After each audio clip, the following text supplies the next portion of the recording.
This morning I just published a video in which I critiqued William Lane Craig's presentation at the Wycliffe College event with Jordan Peterson, and I said that I didn't particularly find the argument that there can be no meaning that's not attached to eternity as compelling. I think that's true, but I said I didn't necessarily find it compelling, and I didn't necessarily see a lot of materialists or non-Christians or naturalists finding that compelling.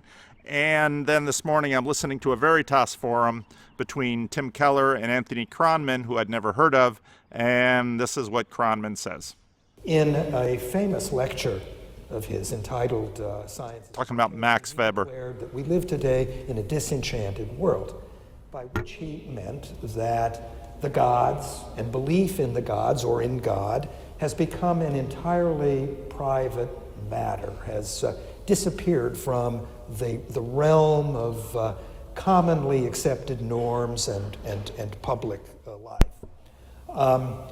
He was perfectly aware that there are still many professing believers, churchgoers, but Weber thought that the deepest tendencies of our entire civilization were pressing in the direction of pushing God further and further and further into the recesses of private life, where one might choose to believe or not. Mm-hmm. And he recommended a kind of stoical resignation in the face of that fact. He said, God has vanished.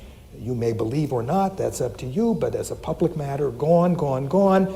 You got to suck it up and accept that fact as your fate. And for a long time, in my 20s and 30s and 40s and 50s, I said, that's right. And I can live a stoical life of that kind. And then it just stopped working for me.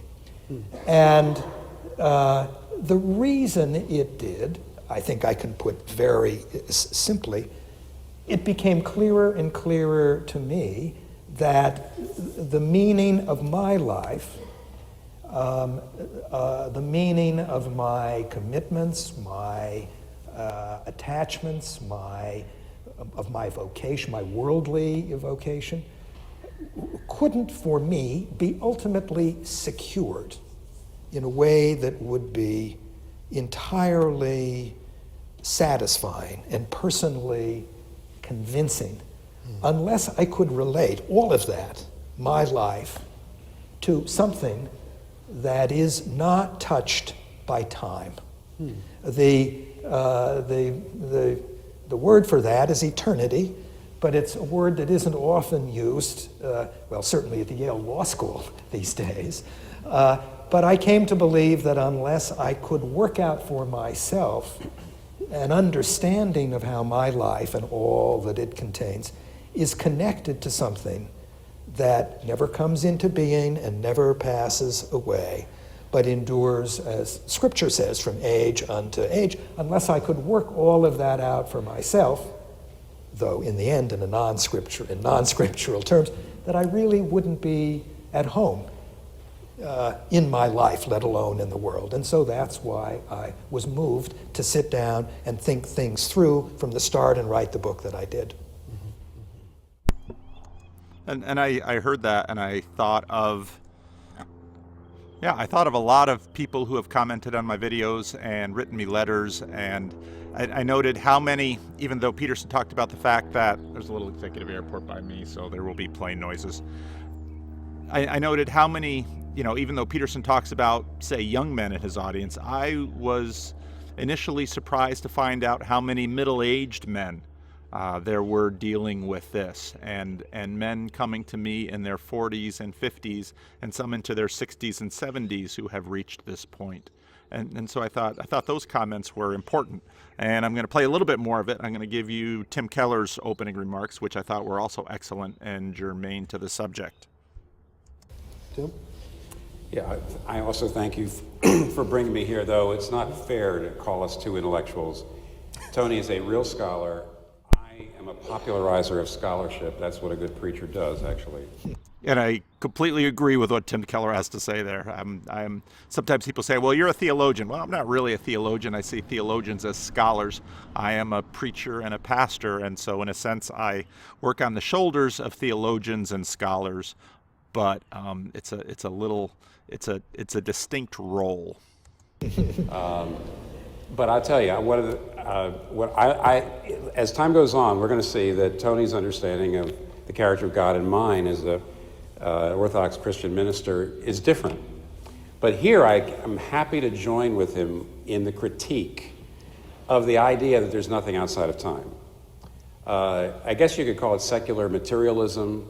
It would be the idea that not only is there no God, but there's actually no transcendent aspect to reality at all, which is what the ancient pagans and Eastern religions believe. There's no transcendent aspect. Everything is time. It's in time, and therefore everything has a physical, material cause, a scientific explanation, if you will.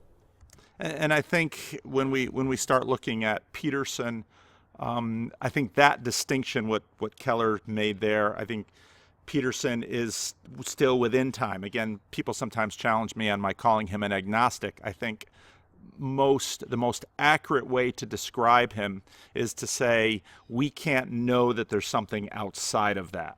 An atheist would say there isn't anything outside of that. An agnostic would say we can't know that there's something outside of time. We can't speak about that. And I think that then gets into Peterson's framework of how it develops. That view, I also agree completely, has got huge problems. You may not know that if you're walking around Yale studying here, but there are some problems. I'll be a little less personal and say here's two. The one is actually the question of moral value and moral norms. The secular approach, there's nothing but time, essentially says that there is no moral source outside the self for any moral values or norms. So all moral values are either culturally constructed, socially constructed, or they're products of our evolutionary biology, or they're a personal choice. But there's no eternity, there's no cosmic, there's no basis for values outside of myself. Now, what that does in the end is to say, I think, that the good, the true, and the beautiful, the old transcendentals, are really, there's no way to determine them other than you just determine them for yourself, which means there's no way to have a conversation. The good ends up becoming what the majority who has all the power say it is. And there's no way to even have a conversation. And I think Keller's point here is an important one. I had to move myself so I'd get out of his face.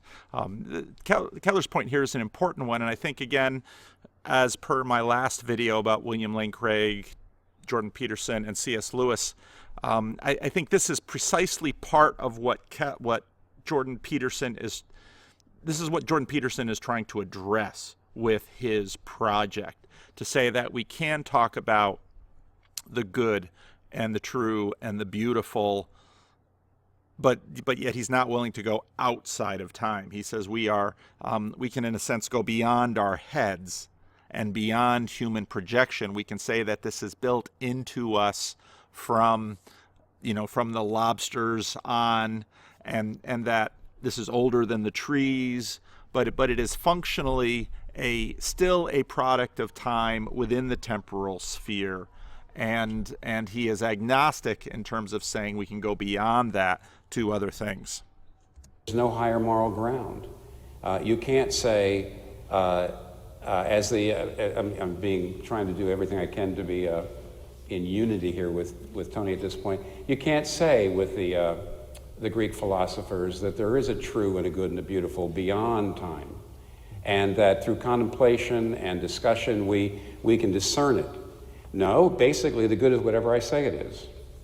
Ultimately, the good is a matter of belief, I would say. It's not a matter of empirical reason. So it creates a huge problem. We're having it right now in our society. There's no ability for us to talk, just to yell, just to have power blocks say, this is what I say the good is, and there's no way to even have a discussion, nothing to appeal to, because there's no There is no source, a moral source outside the self.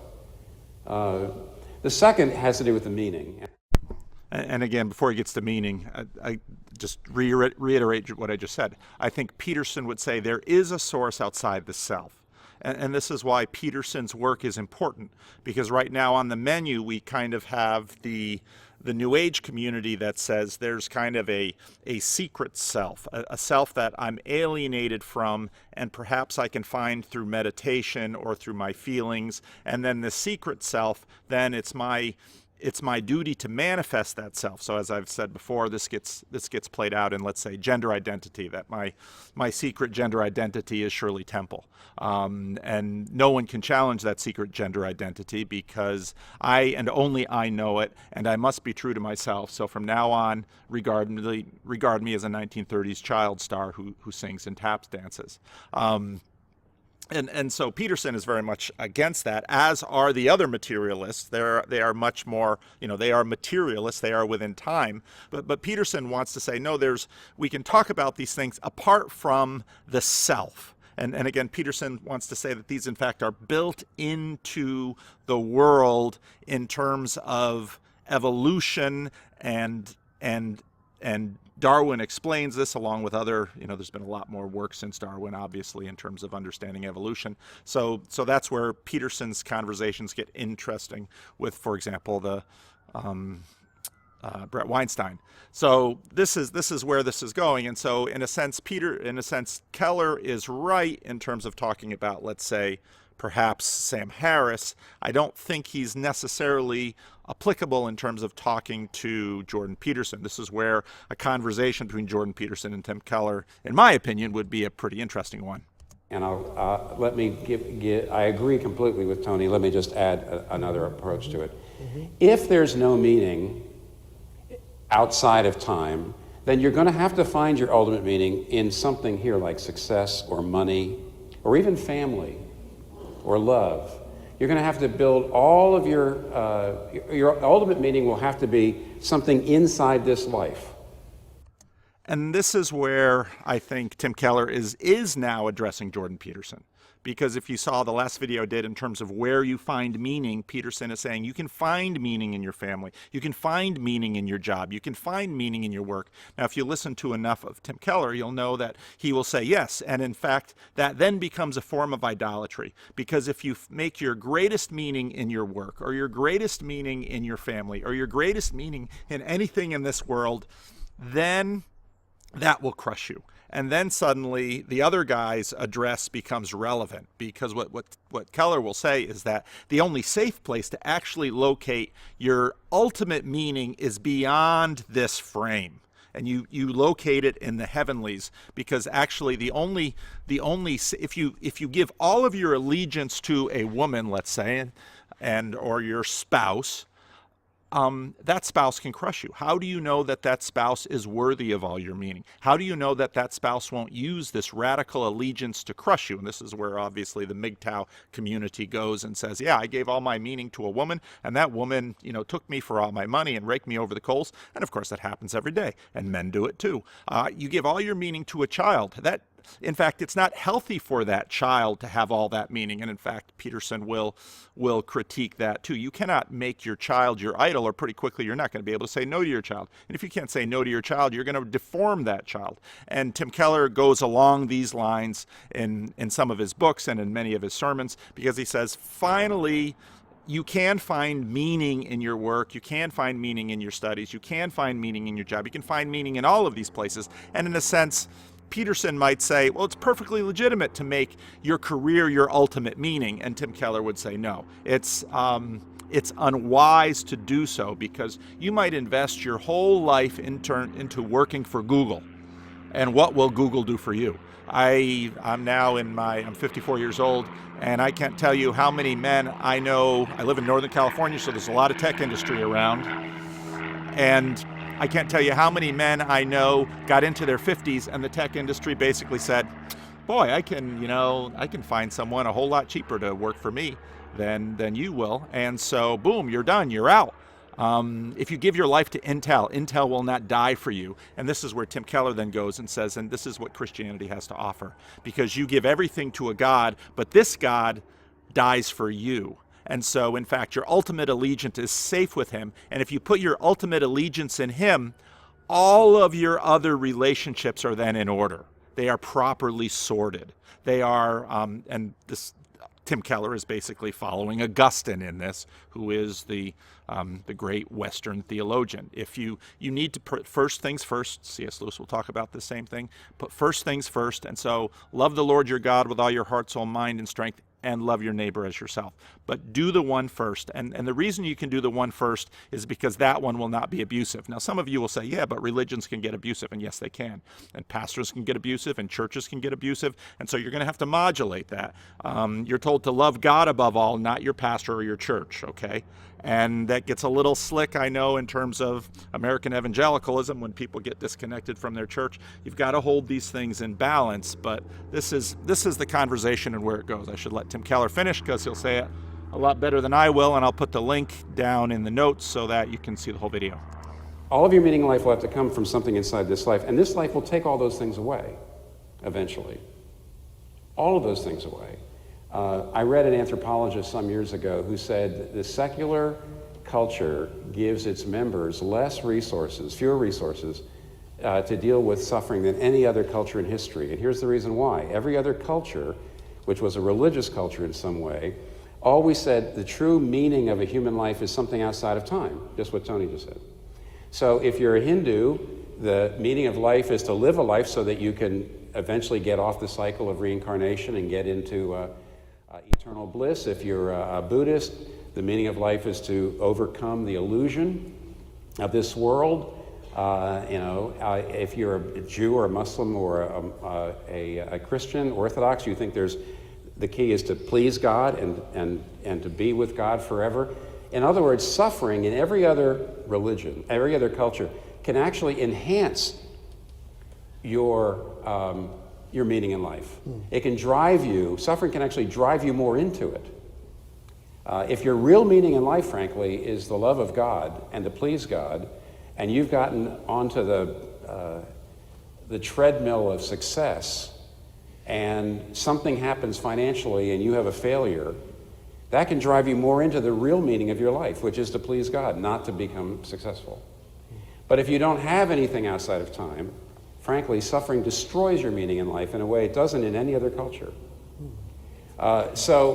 Yeah, in the end, there are huge problems with living in a disenchanted universe, and Tony and I agree that it doesn't really work. That in the end, even though we're being careful and saying it can work for a lot of people for a while, it doesn't work for us.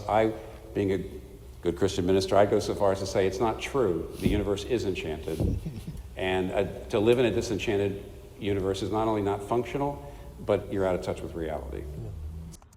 So I'll stop it there. If you want to watch the whole video, the link will be in the notes. But I had to make my apology to William Lane Craig and to all of his fans out there. Some of you, I'm sure, have already commented or are ready to comment. And I thought that this Veritas Forum video would be helpful to a number of you that I've been talking to, and I hope it is.